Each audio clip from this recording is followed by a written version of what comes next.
بسم الله الرحمن الرحيم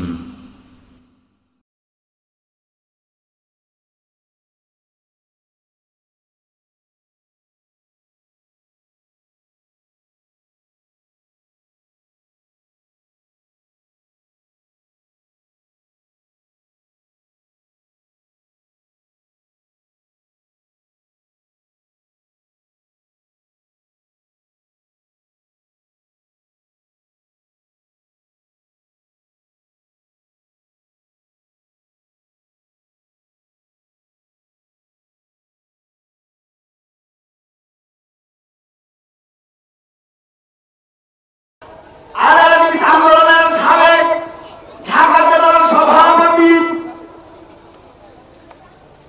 জনাব আমানুল্লাহ বিন ইসমাইল মাদানী মাদানীকে কোরআন ও হাদিসের সাগর্ব বক্তব্য প্রদানের জন্য বিনীত আহ্বান জানাচ্ছি। টাইম কত, সময় কতটুকু?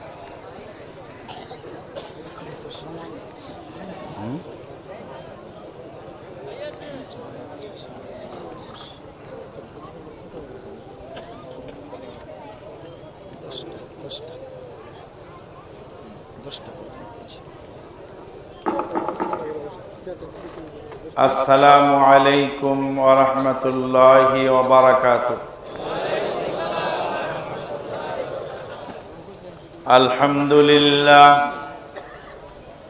আলহামদুলিল্লাহ নাহমাদুহু ওয়া নাস্তাঈনুহু ওয়া নাস্তাগফিরুহু ওয়া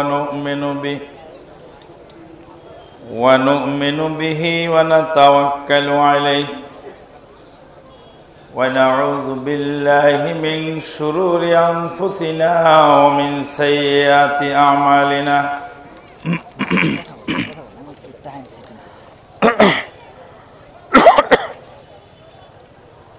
من يهده الله فلا مضل له ومن يضلل فلا هادي له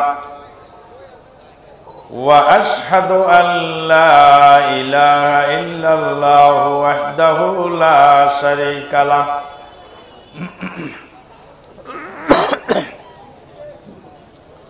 وأشهد أن محمدا عبده ورسوله صلى الله عليه وسلم الذي أرسله بالحق بشيرا ونذيرا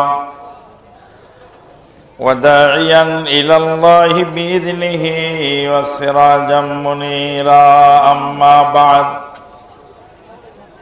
فإن خير الحديث كتاب الله وخير الهدي هدي محمد صلى الله عليه وسلم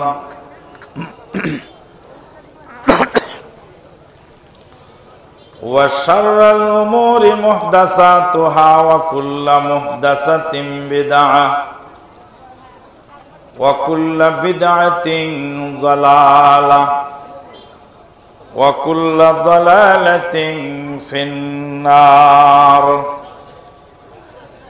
أما بعد فقد قال الله تبارك وتعالى في الكلام المجيد والفرقان الحميد بعد أعوذ بالله من الشيطان الرجيم يا أيها الذين آمنوا اتقوا الله حق تقاته ولا تموتن إلا وأنتم مسلمون.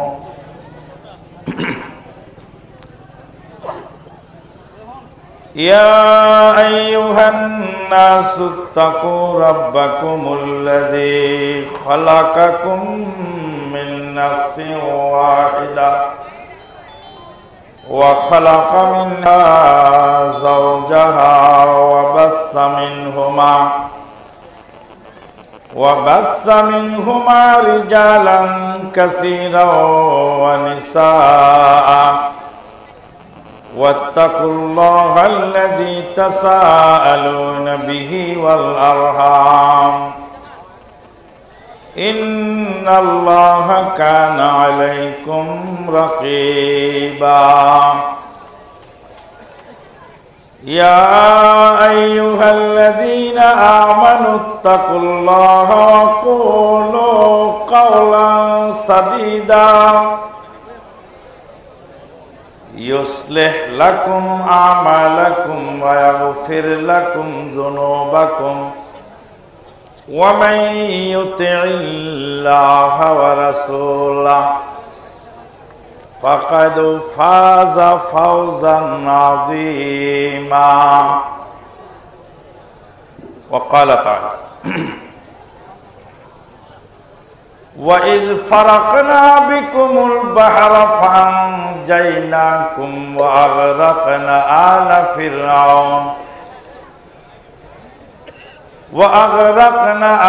فرعون وأنتم تنظرون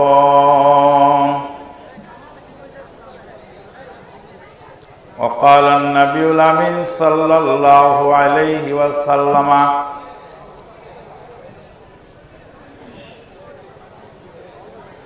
من عمل عملا ليس عليه أمرنا فهو رد رواه مسلم ويقول الشاعر ترد النجاة ولم تسلك مسالكها إن السفينة لا تجري على يبس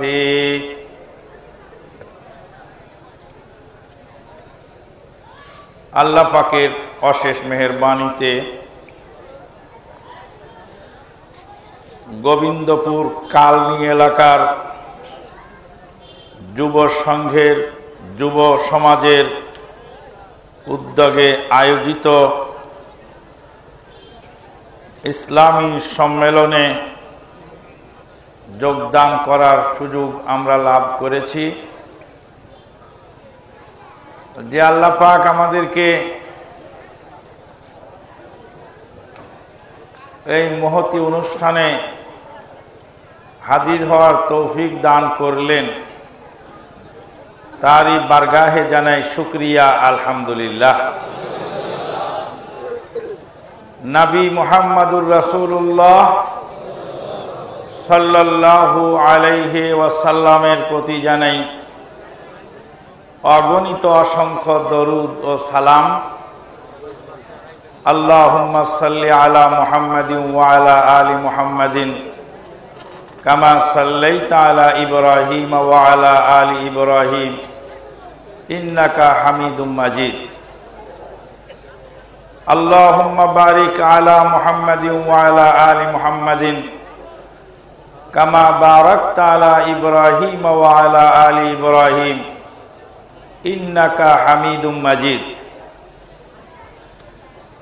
আজকের এই মহতারাম সভাপতি, মাননীয় পরিচালক, উপস্থিত উলামায়ে কেরাম ও সুধী মণ্ডলী, দূর দূরান্ত থেকে আগত সমাগত ভক্তিভাজন মুরব্বিয়ান, সমবয়সী বন্ধুবর্গ, স্নেহের বয়োকনিষ্ঠ ভ্রাতৃ ও শ্রোতৃ মণ্ডলী, পর্দার অন্তরালে অদূরে সুদূরে শ্রদ্ধাস্পদিনী স্নেহাশিস মা ও ভগ্নীগণ,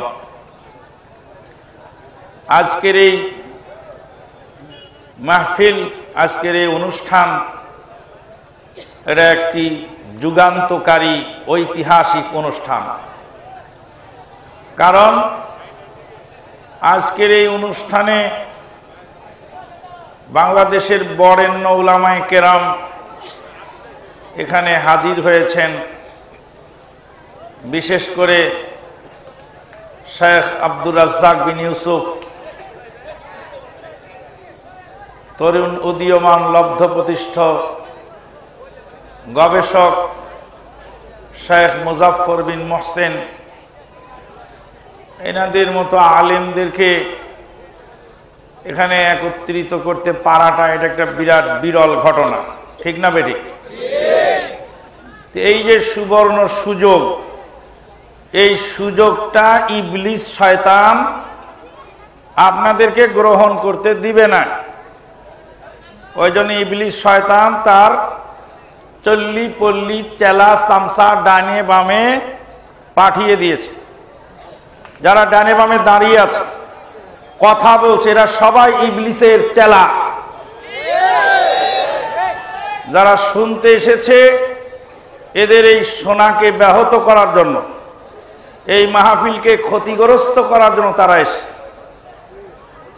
যারা সত্যিকার অর্থে কোরআন ও হাদিসের কথা শোনার জন্য এসেছেন তারা খুব দ্রুত গতিতে জায়গা নিয়ে বসে পড়েন। 10-15 মিনিট পরে বা আধা ঘন্টা পরে আপনি জায়গা পাবেন বলে আমার মনে হয় না।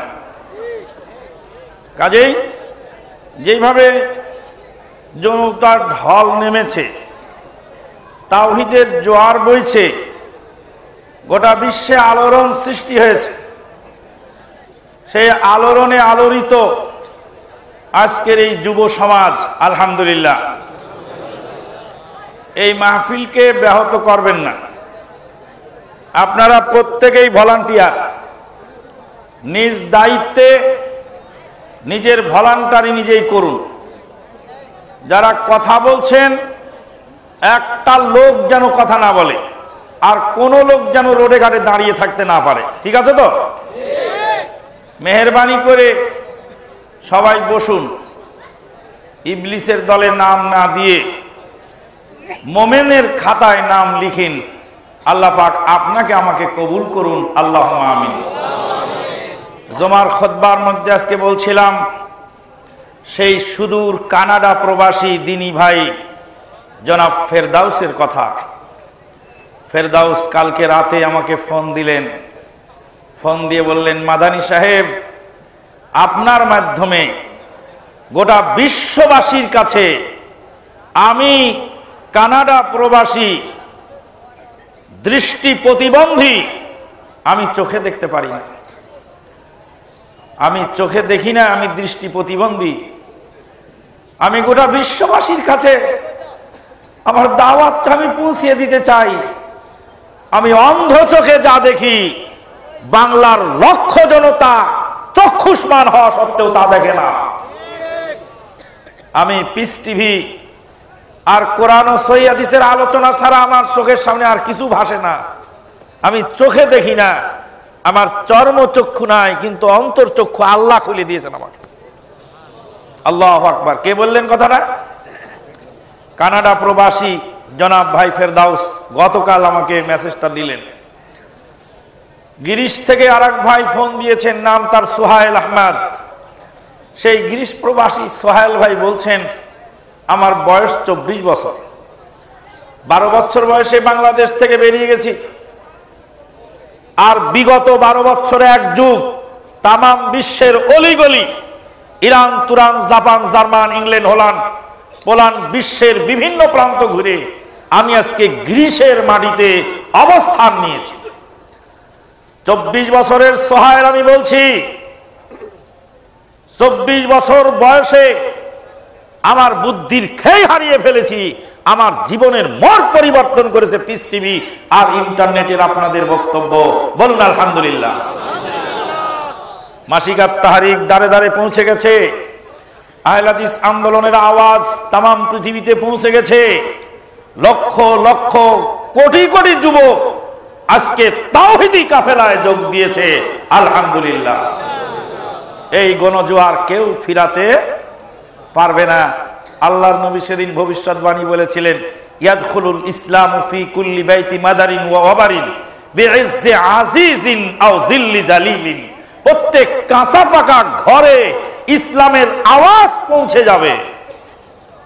আজকে সেই জাহেলিয়াত, শিরক বেদাতের কুহিলিকায় নিমজ্জিত যারা,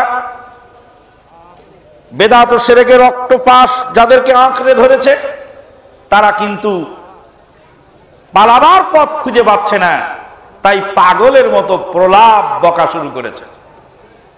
আল্লাহু আকবার, সুবহানাল্লাহ বিহামদি, সুবহানাল আযীম।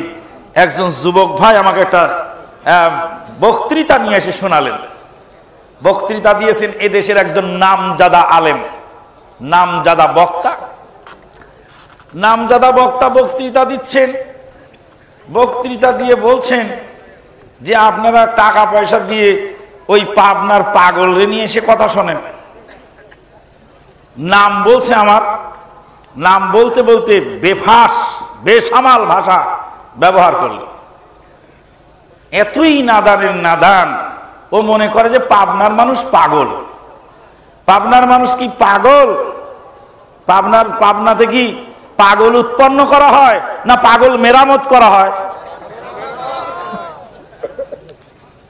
সারা দুনিয়ার পাগল পাবনায় মেরামত হয়েছে বক্তা, কিন্তু তুমি মেরামত হতে পারো নাই।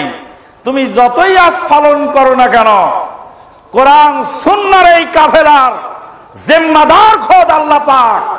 অতএব পৃথিবীর কোন শক্তি এই কাফেলাকে দমাতে পারবে না। আল্লাহু আকবার। বলতেছিলাম বন্ধুগণ, আপনারা সুন্দর হয়ে বসুন। আলেম ওলামা আসবেন, তাদের কাছ থেকে কথা শুনবেন। আর আমি তো আপনাদের সেই পুরাতন খুব কাছের লোক, আমি হলাম মেজবান। মেহমানরা আসবেন তো মেজবান তখন ছেড়ে দিবে। আজকে খুতবার মধ্যেও কথাগুলি বলেছি, আর এখানেও কিছু কিছু ইঙ্গিত দিয়ে যাব ইনশাআল্লাহ। বর্তমান যে মাস চলছে, এই মাসের নাম কি? মুহররম মাস। মুহররম মাস হলো হিজরি নববর্ষের প্রথম মাস। খুতবার মধ্যে কথাটা আসছে, খুতবা ডাউনলোড করলে অনেক তত্ত্ববহুল আলোচনা আজকেটা শুনতে পাবেন। তারপরেও সংক্ষিপ্ত আকারে একটু ইশারা দিয়ে যায়। মুহররম মাস হলো হিজরি নববর্ষের প্রথম মাস। এই হিজরি সন চালু করেন সর্বপ্রথম মুসলিম জাহানের খলিফা কে? উমর ইবনুল খাত্তাব রাদিয়াল্লাহু তাআলা আনহু। আল্লাহর নবীর হিজরতকে কেন্দ্র করে এই সন চালু হয়, হিজরি সন।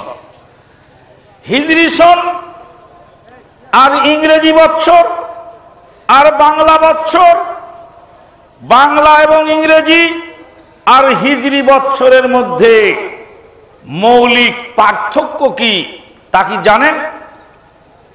কি পার্থক্য? আজকের যারা খুতবা শুনেছেন তাদের মধ্যেকার এক একজন বলেন কি পার্থক্য? 10 দিন করে। আহসান্ত, জাযাকাল্লাহ খায়ের। 30 বছর পরে একজন লোক যদি ইংরেজি মাস অনুযায়ী কোনো অফিসে চাকরি করে অথবা বাংলা মাস অনুযায়ী চাকরি করে, তাহলে 30 বছর পরে 1 বছরের বেতন কম পাবে। আর যদি আরবি ক্যালেন্ডার অনুযায়ী চাকরি করে, তো 30 বছর চাকরি করলে ওই বাংলা ইংরেজির বছরের চেয়ে 1 বছরের বেতন কি পাবে? বেশি পাবে। কেননা আরবি বছর হয় 355 দিনে, 360 দিনও পড়ে না, বছরে 5 দিন কম থাকে। আরবি বছর প্রত্যেক বছরে 360 দিনের আরো 5 দিন কম থাকে। আল্লাহর নবী সাল্লাল্লাহু আলাইহি সাল্লাম বলেছিলেন, আশ-শাহরু হাকাযা হাকাযা ওয়া হাকাযা ওয়াশ-শাহরু হাকাযা ওয়া হাকাযা ওয়া হাকাযা। মা আয়েশা সিদ্দিকা রাদিয়াল্লাহু তাআলা আনহার সাথে আল্লাহর নবী ইলা করেছিলেন 1 মাসের। মানে কোন লোক যদি স্ত্রীর সাথে অভিমান করে বলে 1 মাস তোমার সাথে আমি দেখা সাক্ষাৎ করব না, 1 মাসে ইলা করার পরে 29 দিন পার হয়েছে, মা আয়েশা সিদ্দিকার ঘরে এসে নবী সাল্লাল্লাহু আলাইহি ওয়াসাল্লাম হাজির। মা আয়েশা সিদ্দিকা রাদিয়াল্লাহু তাআলা আনহা বললেন যে 30 দিনের জন্য 1 মাসের জন্য ইলা করলেন, তো একটা দিন আর সহ্য হলো না, একটা দিন থাকলেই তো মাসটা পুরা হতো। তখন নবী সাল্লাল্লাহু আলাইহি ওয়াসাল্লাম বলছেন, আশ-শাহরু হাকাযা ওয়া হাকাযা ওয়া হাকাযা ওয়াশ-শাহরু হাকাযা ওয়া হাকাযা ওয়া হাকাযা। মাস আরবি 10, 20, 30, 10, 20, 29 এইভাবে হয়। তাহলে আরবি নববর্ষ, আরবি বৎসরে চাকরি করলে 1 বছরের বেতন, 30 বছর চাকরি করলে 1 বছরের বেতন বেশি পাওয়া যায়। ইংরেজি বছরে চাকরি করলে প্রত্যেক বছরে আপনাকে 10-11 দিন করে বেশি খাটতে হয়, যার কোনো বেতন আপনি পান না। এগুলি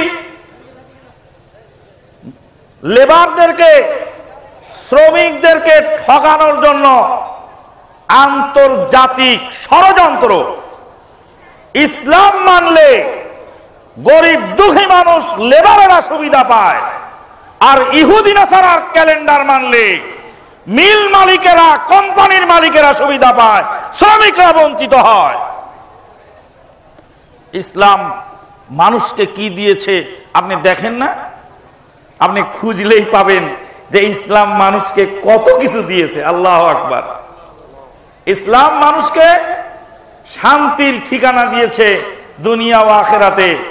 ইসলাম মানুষের ইহকাল পরকালকে সাবলীল করার জন্য এসেছে। আল্লাহ পাক বলেন, আউযু বিল্লাহি মিনাশ শাইতানির রাজিম, তাহা মা আনজালনা আলাইকাল কুরআনা লিতাশকা, তাহা মা আনজালনা আলাইকাল কুরআনা লিতাশকা। আল্লাহ বলেন, হে নবী, আমি আপনার উপরে এই কোরআন নাজিল এই কারণে করি নাই যে আপনি হতভাগা হবেন। কোরআন আপনাকে হতভাগা বানানোর জন্য নাজিল করি নাই।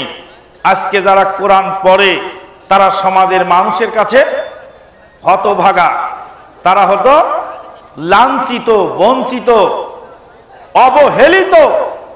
ইন্না লিল্লাহি ওয়া ইন্না ইলাইহি রাজিউন।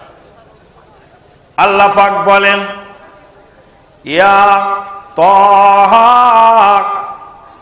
মা আনজালনা আলাইকাল কুরআনা লিতাশকা। আপনাকে দুর্ভাগা বানানোর জন্য আপনাকে কোরআন দেই নাই, কোরআন দিয়েছি আপনাকে সৌভাগ্যশীল বানানোর জন্য। বন্ধুগণ, ইসলাম আমাদেরকে কি শিক্ষা দিয়েছে? এই নববর্ষ মুহররম মাস, এই মুহররম মাস আমাকে শিখিয়ে গেল যে গোলমাল চলবে না। আল্লাহ পাক বলছেন, ইন্না ইদ্দাতাশ শুহুরি ইনদাল্লাহ, ইন্না ইদ্দাতাশ শুহুরি ইনদাল্লাহি 12 শাহরান, 12 শাহরান ফি কিতাবিল্লাহ ইয়াওমা খালাকাস সামাওয়াতি ওয়াল আরদ মিনহা আরবাতুন হুরুম যালিকাদ দীনুল কাইয়্যিম ফালা তাযলিমু ফীহিন্না আনফুসাকুম। মাসের গণনা 12টি, তার মধ্যে 4টি মাস হলো মহাপবিত্র। এই মাসগুলিতে তোমরা পরস্পরে জুলুম করো না। মুহররম মাস মক্কার কাফেররা জুলুম বন্ধ করে রাখত, মারামারি বন্ধ করত, গোলমাল বন্ধ করত। কিন্তু মুহররম মাসে মুসলিম দেশে যেই তাণ্ডব ঘটছে, এই তাণ্ডব অমুসলিম কাফেরেরাও জাহেলি জামানায় করে না। বন্ধুগণ, যাবেন কোথায়? সর্বাঙ্গে ব্যথা, ওষুধ দেব কোথায়? আল্লাহু আকবার। মুহররম মাসের পবিত্রতা আল্লাহ আমাদেরকে বজায় রাখার তৌফিক দান করুন। মুহররম মাসের ইতিহাস শুনুন। আল্লাহ পাক ফেরাউনের জুলুম যখন চূড়ান্ত পর্যায়ে পৌঁছে গেল, ফেরাউন ছিল পৃথিবীর বুকে একজন বড় জালেম শাসক। ফেরাউন ছিল গোরস্তানের খাদেম। এই বেয়াদব, এই কুলাঙ্গার, এ ছিল একজন নিগৃহীত, নিষ্পেষিত একজন গোরস্তানের খাদেম। আল্লাহ পাক তাকে ভালোবেসে শক্তি, সামর্থ্য, শৌর্য, বীর্য, টাকা পয়সা সব কিছু দান করেছিলেন। আল্লাহ রাব্বুল আলামিনের নিয়ামতকে অস্বীকার করল। অস্বীকার করে সেই নিজেই প্রভু সেজে বসে গেল। আল্লাহ রাব্বুল আলামিন ফেরাউনের জুলুম, নির্যাতন, নিষ্পেষণ একদম নীরবে সহ্য করলেন। ফেরাউনের লোক আর মিশরের মধ্যে আর এক গোত্র বাস করত, সেই গোত্রের নাম হলো কিবতি। কিবতি আর অরিজিনাল মিশরি,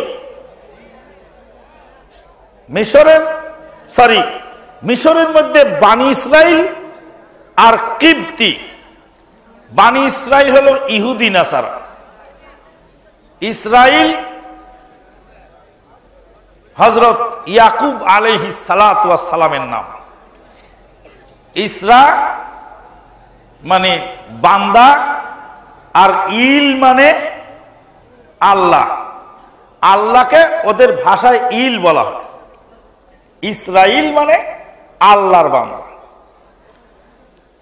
আল্লাহর বান্দা ইয়াকুব আলাইহিস সালাম। ইয়াকুব আলাইহিস সালামের বংশের যত লোক, এদেরকে বলা হয় বানি ইসরাইল। আর বানি ইসরাইলরা হলো ইহুদি এবং নাসারা। বানি ইসরাইলের আগমন মিশরের মাটিতে কিভাবে হলো? ইয়াকুব আলাইহিস সালামের ছেলে ইউসুফ আলাইহিস সালামকে ধরে মেরে পিটে কুয়ায় ফেলে দিল। আর সেই কুয়া থেকে মিশরের বণিকেরা ইউসুফ আলাইহিস সালাতু ওয়াস সালামকে নিয়ে মিশরে বিক্রি করল। কথা বন্ধ করুন, কথা বন্ধ না করলে আমি কথা বলতে আমার খুব কষ্ট হয়। প্লিজ কথা বন্ধ করুন। যারা এখানে দাঁড়িয়ে আছেন তারা এখান থেকে সরে যান, আর নাই বসে পড়েন, দুটার একটা করেন। আপনারা এখানে দাঁড়িয়ে থেকে আমাদের এই মাহফিলটা নষ্ট করবেন। আমি যেই কথাগুলি বলবো, এই কথাগুলি আপনি কোনো কেতাব খুঁজেও পাবেন না সহজে, আর কোনো আলেমের মুখেও শুনবেন না। 36 বছরের লেখাপড়ার অভিজ্ঞতা তামাম বিশ্বের উলামায়ে কেরামদের কাছে বিন্দু বিন্দু করে আহরণ করা এলেম থেকে আমি কিছু কিছু বলার চেষ্টা করি। ইয়াকুব আলাইহিস সালামের ছেলে ইউসুফ আলাইহিস সালামকে মিশরে নিয়ে বিক্রি করলো। মিশরের যখন খাদ্যমন্ত্রীর দায়িত্ব পেয়ে গেলেন ইউসুফ আলাইহিস সালাতু ওয়াস সালাম, ইউসুফ আলাইহিস সালাম খাদ্যমন্ত্রীর দায়িত্ব পাওয়ার পরে এবার ভাই বেরাদার, পিতা মাতা সবাইকে কোথায় নিয়ে গেলেন? মিশরে নিয়ে গেলেন।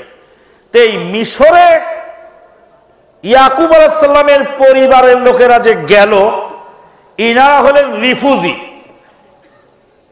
এক দেশ থেকে আরেক দেশে গেলে কি হয়? তার নাম কি কয়? রিফিউজি। আর আরবিতে বলে মুহাজির। আরবিতে মুহাজির বলে, আর ইংরেজিতে বলে রিফিউজ।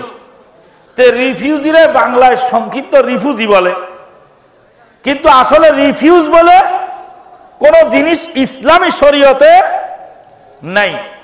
আবার রূপগঞ্জের লোক নারাজও হতে পারে। নারাজ হবে কেন?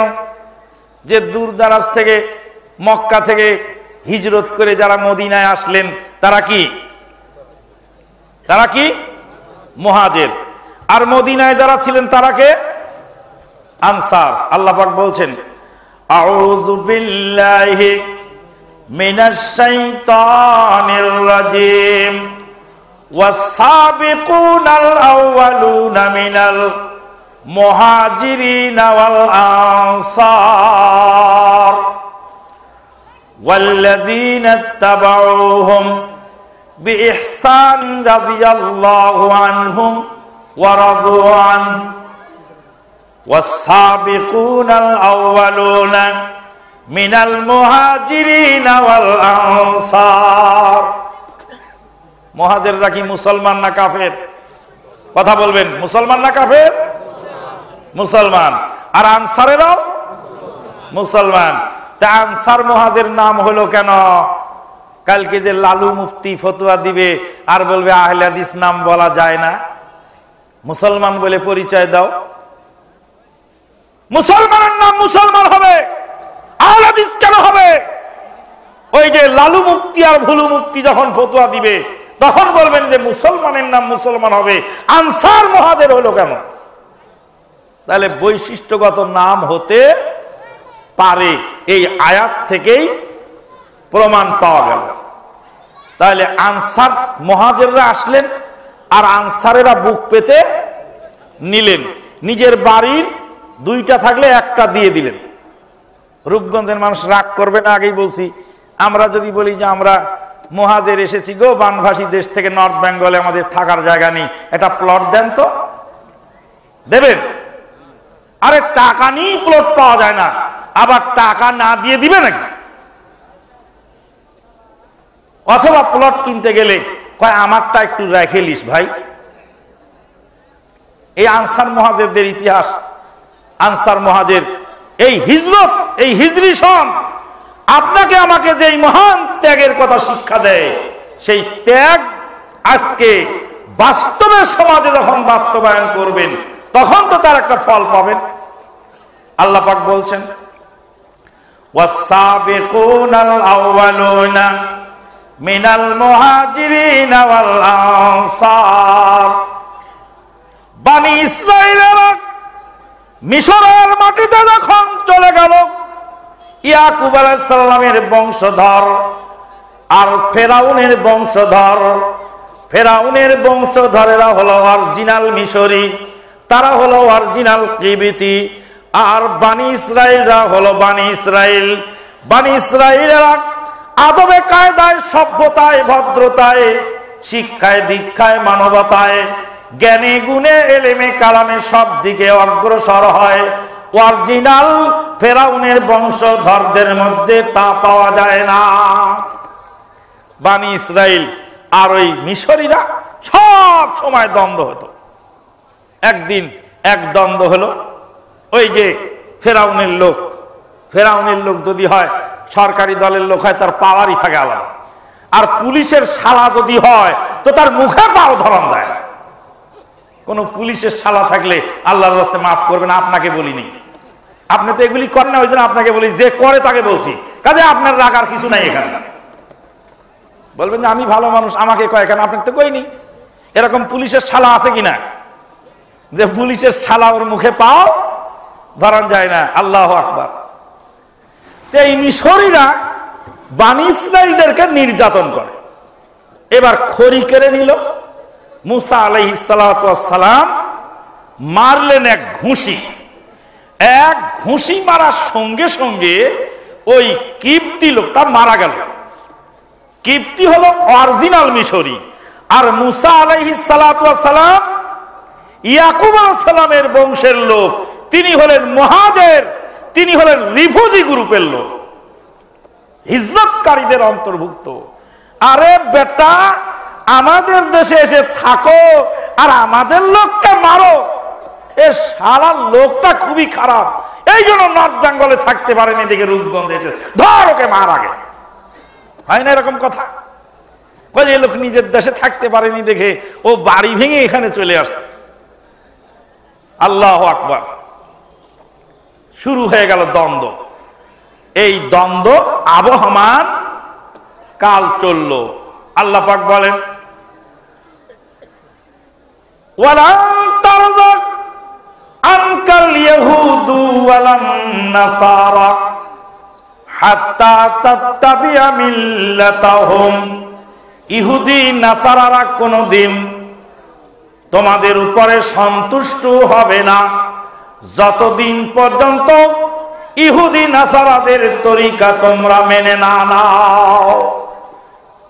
ইহুদি নাসারারা মুসলমানদেরকে ধ্বংস করার জন্য যেই হাতিয়ার দিয়েছে, সেই হাতিয়ারের নাম হলো ডেমোক্রেসি, আর তারই নাম হলো পাশ্চাত্য গণতন্ত্র।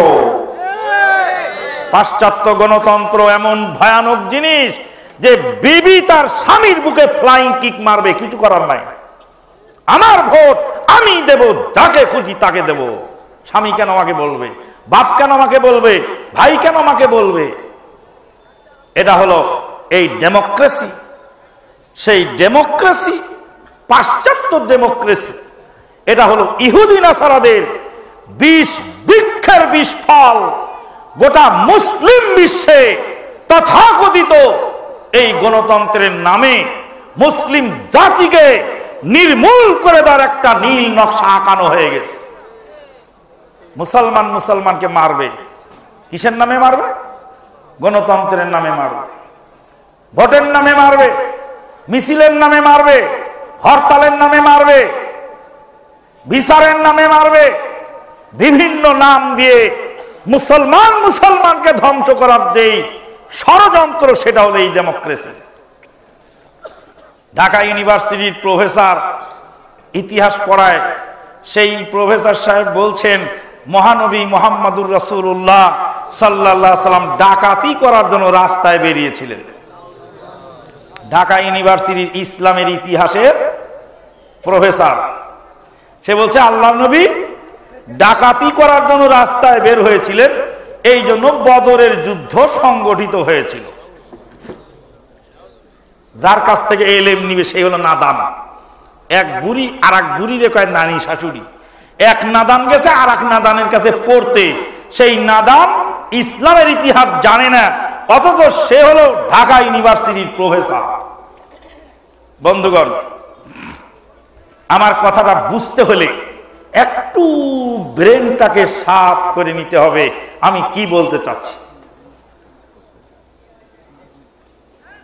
ইহুদি নাসারার সঙ্গে মুসলমানদের আবহমান কাল দ্বন্দ্ব। কেন দ্বন্দ্ব?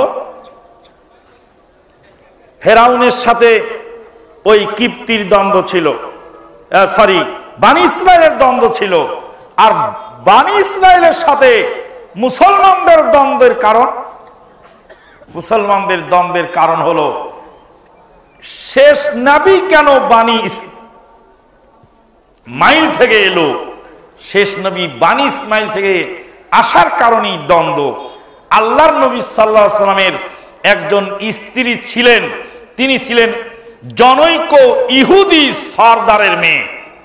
নাম কি তার? নাম কি? আল্লাহর নবীর একজন স্ত্রী যিনি ছিলেন জনৈক ইহুদি সরদারের মেয়ে, নাম কি তার? কে বললেন ভাই? ওদিকে হাত তোলেন তো, একটু দাঁড়ান না, আমি একটু দেখতে পাচ্ছি। Oh, this young man, very good young guy, very good, very good. সুবহানাল্লাহ, মাদার টেক থেকে এসে উত্তর দিয়ে দিল। তিনি হলেন সফিয়া বিনতে হুয়াই বিন আখতাব রাদিয়াল্লাহু তাআলা আনহা।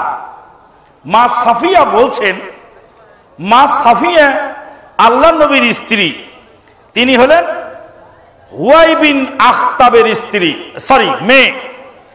হুয়াই বিন আখতাবের মেয়ে যুদ্ধের ময়দানে ধরা পড়ল। ধরা পড়ার পরে আল্লাহর নবী সাল্লাল্লাহু আলাইহি সাল্লাম নিজের বাড়িতে এনে তাকে নিজের কাছে রাখলেন। মা সাফিয়া ইসলাম গ্রহণ করলেন। আলহামদুলিল্লাহ। আল্লাহর নবী সাল্লাল্লাহু আলাইহি সাল্লামের আরেকজন ফুফু ছিল, তার নাম সফিয়া, সফিয়া বিনতে আব্দুল মুত্তালিব। তার কবরটা বাকিউল গারকাদের পশ্চিম ওয়ালের পাশে দেখতে পাবেন, একটা বিশাল কবর, ওটাই হলো সফিয়া রাদিয়াল্লাহু তাআলা আনহার কবর, আল্লাহ নবীর ফুফু। আল্লাহ নবীর স্ত্রী সফিয়া বিনতে হুয়াই রাদিয়াল্লাহু তাআলা আনহা বলছেন যে আমি তখন ছোট, ভুরভুর করে হেঁটে বেড়াই আর বাড়িতে চলাফেরা করি। আমি খবর পেলাম যে আরব দেশে একজন নতুন নবী এসেছে, আর আমার আব্বা আর আমার চাচা দুইজন মিলে এই নবীকে দেখার জন্য গেলেন। চলো তো দেখি আরব দেশের নতুন নবী এসেছেন, নবীটা কেমন একটু দেখে আসি। দেখে আসলো, দেখার পরে বলছে আহুয়া হুয়া। দুই ভাই এসে বাড়িতে আলাপ করতেছে, বলছে আহুয়া হুয়া, ইনি কি তিনি, ইনি কি তিনি, ইনি কি তিনি মানে ইনি কি তিনি যার কথা তাওরাত ইনজিলে বর্ণনা করা হয়েছে। তাওরাত ইনজিলে যেই নবীর কথা, শেষ নবীর কথা বর্ণনা করা হয়েছে, সেই শেষ নবী কি ইনি? তখন আরেক ভাই জবাব দিচ্ছে নাম হুয়া হুয়া, হ্যাঁ ইনি সেই নবী যেই নবীর বর্ণনা তাওরাত ইনজিলে দেওয়া হয়েছিল। তাওরাত ইনজিলে যে বর্ণনা দেওয়া আছে হুবহু তার সাথে মিলে গেছে, ইনি সেই আখেরি নবী। দুই ভাই গল্প করতেছে, মা সাফিয়া ঘরের কোনায় শুনতেছেন। আমাদের দেশের মা বোনেরা, আমাদের দেশের ছোট মেয়েরা, আমার একটা মেয়ের নাম আমি রেখেছি সফিয়া, মা সফিয়ার নাম অনুযায়ী রেখেছি সফিয়া। আর একটার নাম রেখেছি হাবিবা, আর একটার নাম রেখেছি হাফসা। এই হাফসার পিছনে চিকিৎসা করতে 1 লাখ টাকা গেল। আমি মনে মনে খুব চিন্তা করি, এত টাকা ঢাললাম এই মেয়েটার পিছনে, এর আউটপুট কি হবে, আমি এর ফলটা কি পাবো? ঘর থেকে বের হওয়ার সময় যখন বলে আব্বু দোয়া, দোয়া তো পড়া হয়নি, বাড়ি থেকে বের হওয়ার দোয়াটা পড়ে নেন, পরে তারপরে বের হও। তখন আমার চোখ দিয়ে পানি ভেসে যায়, আর মনে করি আমার 1 লাখ টাকা তো উসুল হয়ে গেছে, 1 লাখ টাকা উসুল হয়ে গেছে। আমার আজকে যখন ওই নাবালক মেয়েটি দোয়া শিক্ষা দেয়, বলো তো মা আমি তো দোয়া পড়তে পারিনি, একটু ঘর থেকে বের হওয়ার দোয়াটা একটু শিখায় দাও তো। বিসমিল্লাহে তাওয়াক্কালতু আলাল্লাহি ওয়ালা হাওলা ওয়ালা কুওয়াতা ইল্লা বিল্লাহ। ও হাবিবা, চাঁদ যে উঠেছে রে, চাঁদ দেখার দোয়াটা তো আমার মনে আসতেছে না রে মা, একটু বলতো। বলছে তারা আমার সাথে বলেন, আল্লাহুম্মা আহিল্লাহু আলাইনা বিল আমনি ওয়াল ঈমান। আরে ইহুদি ঘরের মেয়ে মা সাফিয়া বলছেন, আমার বাপ আর চাচা কি আলোচনা করছে আমি তা শুনতে লাগলাম। ইসলাম গ্রহণ করার পরে মা সাফিয়া বিবরণ দিচ্ছেন যে আমার বাপ আর চাচা দুইজন মিলে এসে নবী দেখে আসার পরে, নবী দেখে আর নবীটা কেমন বাপ চাচা ডিসকাস করে, আমি একটু শুনি। ক্বালা আহুয়া হুয়া ক্বালা নাম। বলল ভাই জানবে, যেই নবীর কথা তাওরাত ইনজিলে এসেছে, যেই নবীর বর্ণনা আমাদের কিতাবে এসেছে, সেই নবী কি ইনি যাকে আমরা দেখে এলাম? এক ভাই আর এক ভাইকে স্বীকৃত দিয়ে বলে নাম হুয়া হুয়া। ভাই জানবে, তাওরাত ইনজিলের বর্ণনার সাথে 100% মিলে গেছে এই নবীর চেহারার বিবরণ, নবীর আচরণের বিবরণ। ইনি আখিরি জামানার পয়গম্বর ছাড়া আর কেউ না। তখন বলছে ফামা বাকি আল্লাহ না, তাহলে আমাদের আর দেরি কেন? নবী যদি এইটা হয়, আখিরি জামানার পয়গম্বর, তাওরাত ইনজিলে যার বিবরণ এসেছে তিনি যদি এটাই হয়ে থাকেন, আমরা কেন এই নবীর অনুসরণ করতে দেরি করি? মা সাফিয়া বলেন, তখন আমার বাবা জবাব দিচ্ছিলেন আর বলছিলেন ফামা বাকিয়া লানা ইল্লাল হিকদ ওয়াল হাসাদ। আমাদের আর কোন জিনিস বাকি নাই, একটাই জিনিস বাকি আছে, হিংসা বিদ্বেষ ছাড়া আর আমাদের মধ্যে কোনো জিনিস বাকি নাই। হিংসার কারণে আমরা এই নবীকে মানতে পারবো না। সাতক্ষীরার একজন আহলে হাদিস প্রফেসর, আহলে হাদিস জামাতের প্রফেসর, সাতক্ষীরায় তার বাড়ি।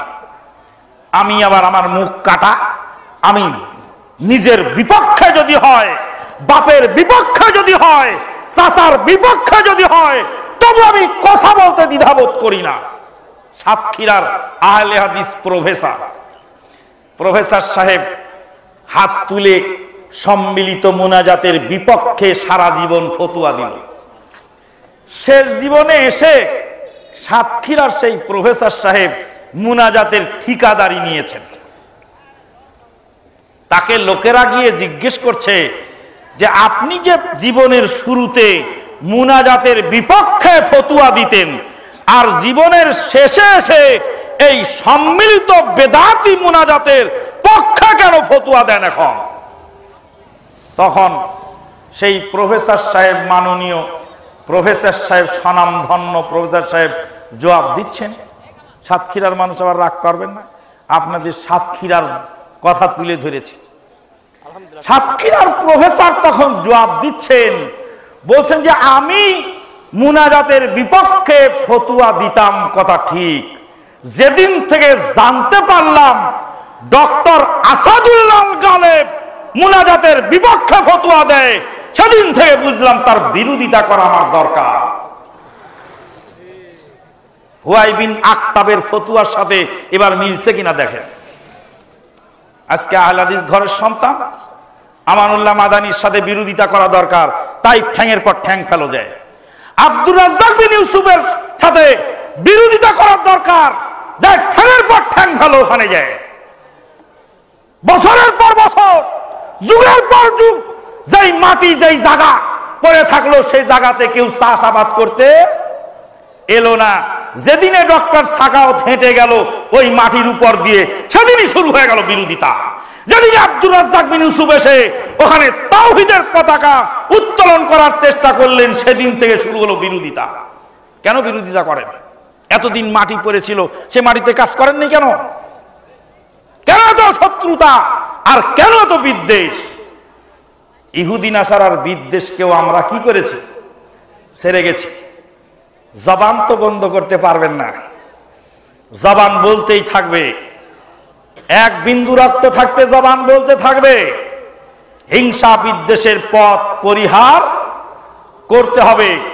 প্রতিহিংসা, চাই রাজনৈতিক হোক, চাই ধর্মীয় হোক, চাই সামাজিক হোক, সর্ব অবস্থায় প্রতিহিংসা পরিহার করা উচিত।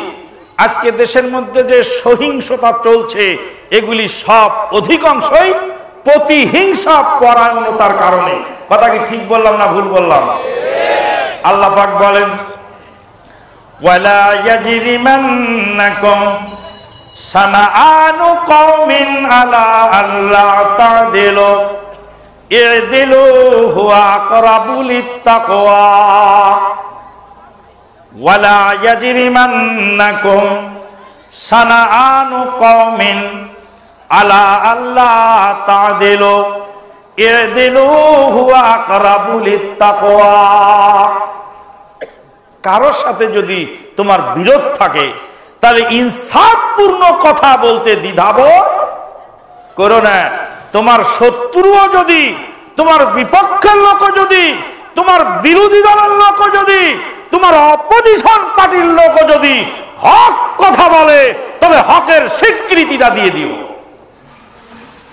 মা সাফিয়া রাদিয়াল্লাহু তাআলা আনহা বলেন, ইহুদি নাসারাগণ কেমন শত্রুতা মুসলমানের সঙ্গে রাখে, কেমন দুশ্মনী রাখে, সেদিন আমার বাপ চাচার সংলাপে আমি বুঝতে পেরেছিলাম।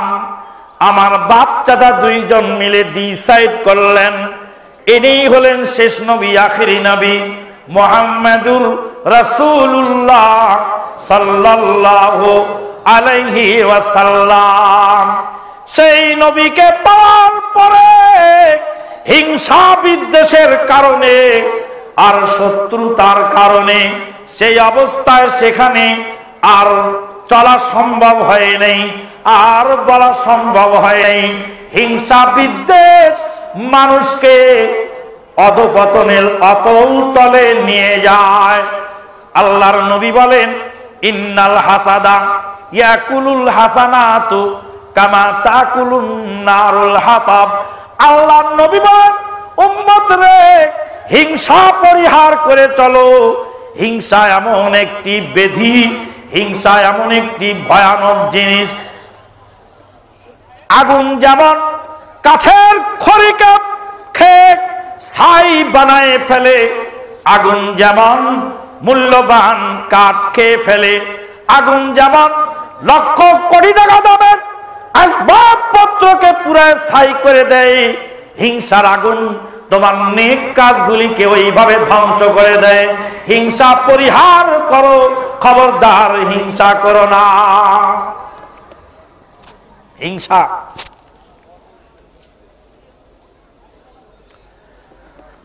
হিংসা পরিহার করো, হিংসা বর্জন করো, হিংসা পরিহার করো, হিংসা বর্জন করো। হিংসার কারণে মানুষ অনেক দূরে চলে যায়, অনেক দূরে চলে যায় জিঘাংসার কারণে। আল্লাহ পাক বলেন, বিসমিল্লাহির রহমানির রহিম, কুল আউযু বিরাব্বিল ফালাক মিন শাররি মা খালাক ওয়া মিন শাররি গাসিকিন ইযা ওয়াকাব ওয়া মিন শাররিন নাফাসাতি ফিল উকাদ ওয়া মিন শাররি হাসিদিন ইযা হাসাদ। হিংসুক যখন হিংসা করে, সেই হিংসা থেকে আল্লাহর কাছে আমি আশ্রয় চাই। একজন জ্ঞানী লোককে জিজ্ঞেস করা হয়েছিল, পৃথিবীর বুকে সবচেয়ে দাহ্য বস্তু কি আছে? জ্ঞানী লোক জবাব দিলেন, হিংসার আগুনের চেয়ে বড় দাহ্য বস্তু পৃথিবীর বুকে আর কোনো কিছুকেই দেখা যায় নাই। হিংসার আগুন হলো পৃথিবীর বুকে সবচেয়ে দাহ্য বস্তু। তামাম পৃথিবীর মুসলিম জাতিগণ যখন শান্তিতে বসবাস করে, ইসলাম যখন তাদের ঘরে এবং বাইরে শান্তির বার্তা পৌঁছায় দিল, ইহুদি নাসারাগণ তখন মুসলমানদেরকে শান্তিতে থাকতে দেবে না। ইহুদি নাসারা বনী ইসরাইলেরা ফেরাউনের কবলে পড়ে সেদিন নির্যাতিত হয়েছিল, আজকে আবার তারাই নির্যাতন শুরু করে দিল।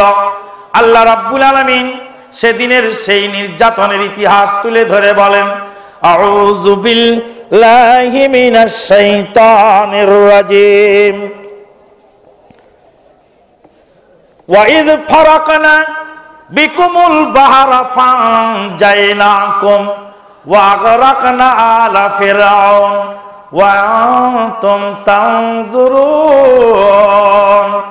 ওয়া ইয ফারাকনা বিকুমুল বাহর ফানজাইনাকুম ওয়া আগরাকনা আলা ফিরআউন ওয়া আনতুম তানজুরুন। মুসা নবীকে ধরিবারে ফেরাউনের লস্করে লাল দরিয়ায় ডুবে মলা ফেরাউন ও হামান, তুমি রহিম ও রহমান। ফেরাউন ডুবেছিল কোথায়? নীল দরিয়ায়। কোথায় ডুবেছিল? নীল দরিয়ায়। নীল কি দরিয়া না নদী? নীল কি দরিয়া না নদী? দরিয়া না নদী? নদী। নীল হলো নদী না দরিয়া? সাগর না নদী? নদী। লালুও মুফাসসিরে কোরআন, আবার ভুলুও মুফাসসিরে কোরআন। আবার পেটের উপর বোম মারলে তাফসীর শব্দ লিখতে কয়টা অক্ষর লাগে জানে না। তারপরে হয়েছে আন্তর্জাতিক খ্যাতি সম্পন্ন মুফাসসিরে কোরআন, কি বলে, তুফাজ্জল বৈরাগী।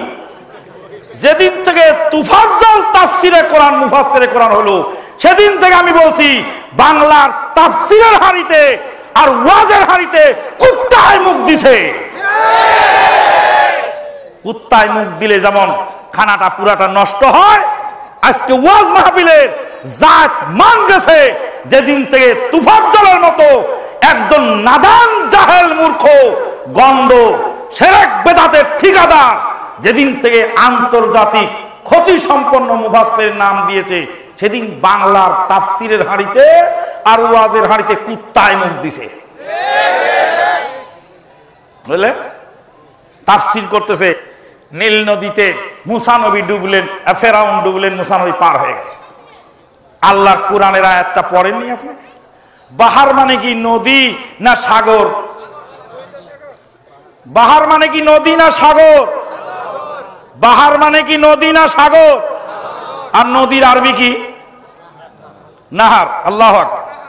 আল্লাহ পাক বলেন ওয়াইজ ফারাকানা বিকুমুল বাহরা ফানজাইনাকুম ওয়া গারাকনা আলা ফিরাউন ওয়া আনতুম তানজুরুন। যেদিন তোমাদের জন্য সাগরের পানিকে বিদীর্ণ করে রাস্তা করে দিয়েছিলাম, আল্লাহ পাক বললেন সাগরের পানি বিদীর্ণ করে রাস্তা করে দিয়েছিলাম। মুসা কালিমুল্লাহ আলাইহিস সালাতু ওয়াস সালাম সুদূর মিশর থেকে পাড়ি দিয়ে লোহিত সাগর পাড়ি দিয়ে পূর্ব পারে যেই জায়গায় আসতেছিলেন সেই জায়গার নাম হলো মাদিয়ান। মাদিয়ান শহরে আসতে গেলে লোহিত সাগর ছাড়া অন্য কোন পানি সামনে আর পড়ে না। যাবেন উত্তর দিকে, উত্তর দিকে গেলে দিক শুকনা জমিন আছে, ফিলিস্তিনের মাটি দিয়ে আবার মাদিয়ানে আসা যায়। লোহিত সাগরের পূর্ব পারে হলো মাদিয়ান আর পশ্চিম পারে হলো মিশর, আর লোহিত সাগর চলছে মাঝখান দিয়ে। মুসা কালিমুল্লাহ আলাইহিস সালাতু ওয়াস সালাম রাতের বেলায় রওনা দিলেন, উত্তর দিক দিয়ে যাবেন, ওই উত্তর দিক দিয়ে শুকনা মাটি দিয়ে মাদিয়ানে চলে আসবেন। কিন্তু রাস্তায় দিক ভুল হয়ে গেল, পূর্ব দিকে যাওয়া শুরু করলেন। যেতে যেতে দেখতে পেলেন বিশাল সাগর, সাগরের ঢেউ, সামনে পানি এসে আছড়ে পড়ছে সাগরের কিনারায়। মুসা কালিমুল্লাহ আলাইহিস সালাতু ওয়াস সালাম হতবিহ্বল হয়ে পড়লেন। আল্লাহ বললেন মুসা রে, হতবিহ্বল হওয়ার তোমার কারণ নেই, চিন্তার তোমার কারণ নেই। তুমি তোমার হাতের লাঠিখানা দিয়ে সাগরের পানির উপরে আঘাত করো। আঘাত করার সঙ্গে সঙ্গে 12টি রাস্তা হয়ে গেল, পানিগুলি সব দাঁড়িয়ে গেল, সাগরের তল দিয়ে চলার পথ হয়ে যায়। আলহামদুলিল্লাহ। পানি কার কথা শোনে? পানি কার কথা শোনে? আল্লাহর কথা শোনে। পানি মানো না? আরে জাপানকে কিভাবে সাইজ করেছে দেখো না, হ্যাঁ, কাগজের পোটলার মতো করে সব করা গাড়ি তুলে নিয়ে গাঙে ভাসাই নিয়ে চলে গেল, হা করে তাকায় রইল। সুনামির আঘাতে বড় বড় বিল্ডিং আছড়ে পড়লো কিভাবে দেখো না। সাগর তোমার কথায় চলে। আল্লাহ রাব্বুল আলামিন বলেন ওয়াইজ ফারাকনা বিকুমুল বাহরা ফানজাইনাকুম ওয়া গারাকনা আলা ফিরাউন ওয়া আনতুম তানজুরুন। সাগরের পানির মাঝখান দিয়ে লোহিত সাগর 256 কিলোমিটার প্রস্থ। লোহিত সাগর যেখানে প্রশস্ততা বেশি ওখান হলো 256 কিলোমিটার। মদিনা ইউনিভার্সিটি থেকে একটা ট্যুরে গেলাম একবার ইয়াম্বো বন্দরে। ইয়াম্বো বন্দরের পাশে যেখানে সামুদ্রিক বন্দর, তেল রিফাইন হয় ওখানে, ওর পাশে রয়েছে বড় বড় মিল কারখানা, ইন্ডাস্ট্রিজ। ওখানে বলা হয় ইয়াম্বু আল বাহার। আর তার পাশে রয়েছে আর একটা হলো ইয়াম্বু আস-সানাইয়া, ইন্ডাস্ট্রিজ এরিয়া। আর একটা হচ্ছে ইয়াম্বু আন-নাখিল, যেখানে হয় ফল এবং ফসল। বদরের রাস্তা দিয়ে সামনের দিকে যেতে গেলে ডান দিকে হলো ইয়াম্বু সাগরের, ওখানে হলো আপনার ইয়াম্বু আল বন্দর। ইয়াম্বু বন্দর যাওয়ার আগেই হলো আল্লাহর নবীর মা দুঃখিনী মা হালিমা সাদিয়ার কবর। আল্লাহর নবী একদিন ওই রাস্তা দিয়ে যেতে যেতে সাহাবীদেরকে বললেন, সাহাবীরা তোমরা একটু দাঁড়াও, এখানে আমার মা দুঃখিনীর কবর, আমি একটু মায়ের কবরটা জিয়ারত করে যাই। আল্লাহর কাছে কবর জিয়ারতের অনুমতি চাইলেন। আল্লাহর নবী কবর জিয়ারতের জন্য দাঁড়িয়ে গেলেন। মার কবরের পাশে দাঁড়িয়ে আল্লাহর নবী বললেন, আল্লাহ গো, আমাকে আমার মায়ের জন্য দোয়া করার অনুমতি দাও। আল্লাহর নবী বলেন, আল্লাহর নবীকে আল্লাহ বললেন, ও নবী, তোমার মা বেদিন হয়ে মারা গেছে, তোমার মায়ের জন্য দোয়া করার অনুমতি নাই। সাহাবায়ে কেরামগণ বলেন, আল্লাহর নবী কাঁদতে লাগলেন। আল্লাহর নবীর কান্না দেখে আমরাও কাঁদলাম। বাবা ও আবকা, এত বড় নবী হয়ে লক্ষ কোটি কোটি মানুষের সুপারিশ করবেন, নিজের মায়ের জন্য, নিজের বাপের জন্য কিছু করার নাই। সহিহ মুসলিম শরীফের হাদিস, আপনি অস্বীকার করেন? বেয়াদব মুফাসসির বলে দেয় যে আল্লাহর নবীর মাকে আর বাবাকে কবর থেকে বাইর করে নিয়ে তারপর আবার তওবা পড়ে আল্লাহর নবী আবার কবরে দাফন করছিলেন।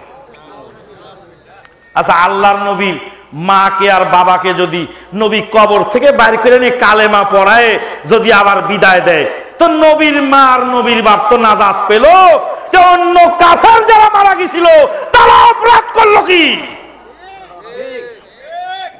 এতে নবীকেও গারদ করা হয় আর আল্লাহকেও অপমান করা হয়, যে আল্লাহর মধ্যে পার্সিয়ালিটি আছে। নাউযুবিল্লাহ মিন যালিক। নবীর বাপ দেখে সারা পাবে নাকি? কথা বলেন, পাবে? নবীর বাপ দেখে সারা পাবে না।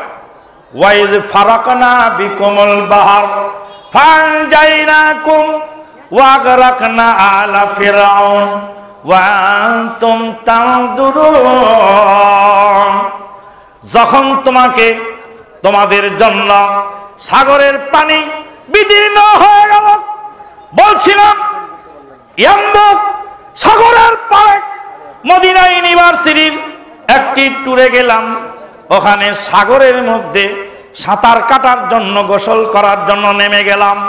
ওখানে একজন আরাবিয়ান দেখতে পেলাম, সেখানে সাঁতার কাটতেছিলেন।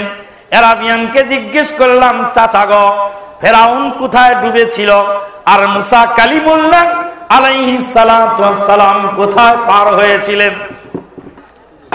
আরাবিয়ান চাচা বললেন, এখান থেকে প্রায় ৩৩ কিলোমিটার পশ্চিম দিকে যে এলাকা দেখতে পাচ্ছ বাছাধন, মোটামুটি অনুমান করা যায় ওই এলাকা দিয়ে তারা পার হয়েছিলেন। আল্লাহ বললেন বাহার আর হুজুরে বলে নাহার। তিনি হলেন আন্তর্জাতিক খ্যাতি সম্পন্ন মুফাসসিরে কোরআন। কোরআনের আয়াতটাও পড়ার সুযোগ হয় নাই, আর বাহার মানে কি আর নাহার মানে কি ওটাও জানার সুযোগ হয় নাই। আমাকে আগে বলা হয়েছিল আপনার টাইম 10টা, এখন বলা হলো 9:15। তার মানে হলো যে আগেই লাগাম টেনে দেওয়া হলো, যেটা পাই ধরেছিলাম পাইটা আর উড়ালো না। এই জন্য এখানেই আমি সমাপ্তি দিলাম। আমা আলাইনা ইল্লাল বালাগ। আকুলু কওলি হাযা আস্তাগফিরুল্লাহ লি ওয়া লাকুম ওয়া লিসাইরিল মুসলিমিন ফাস্তাগফিরুহু মিন কুল্লি যামবিন ওয়া তুবু ইলাইহি ইন্নাহু হুয়াল গাফুরুর রহিম। আগামী 16 তারিখে, এই আগামী নভেম্বর মাসের 16 তারিখে ওই যে কি মনোহর যেন, লক্ষা মনোহরপুরে ইনশাআল্লাহ আসবো, যদি সময় জোটে। তাহলে যেগুলি বাকি থাকলো 14 তারিখে কেরাবো, 14 তারিখে কেরাবো, কাঞ্চন কেরাবো, ব আখারো ব 36 পারা ঘুরতে যাবো, গলা চিপা ফুনাবো, কেরকেরাইতে কেরাবো, বিড়বিড়াইতে বিরাবো।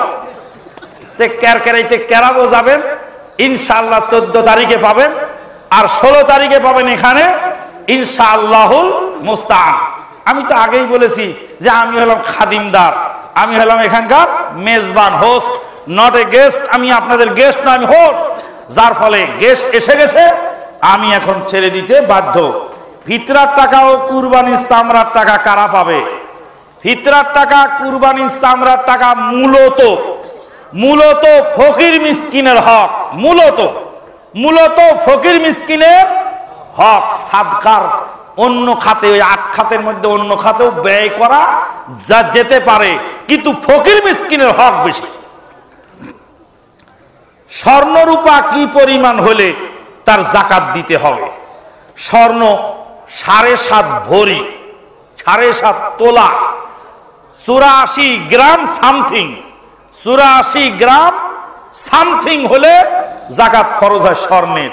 আর রৌপ্য হলো 52.5 ভরি, 52.5 ভরি, 52.5 তোলা। 7.5 ভরির নিচে স্বর্ণ থাকে, তাহলে কি তার জাকাত দিতে হবে? জি না, জাকাত দিতে হবে না। মসজিদের ইমাম ও খতিব চামড়ার টাকা আর কুরবানি ফিতরার টাকা কি পাবে? এদেশের অনেক বেয়াদব মসজিদ কমিটি আছে যারা ইমামকে ঠিক মতো বেতন দেয় না, ইমামকে ঠিক মতো খেতে দেয় না, আর বড় বড় মাতবর ইমামের উপরে করে, আর বছর শেষে ওই যাকাত ফিতরার টাকা ইমামের হাতে তুলে দেয়। লজ্জা করে না?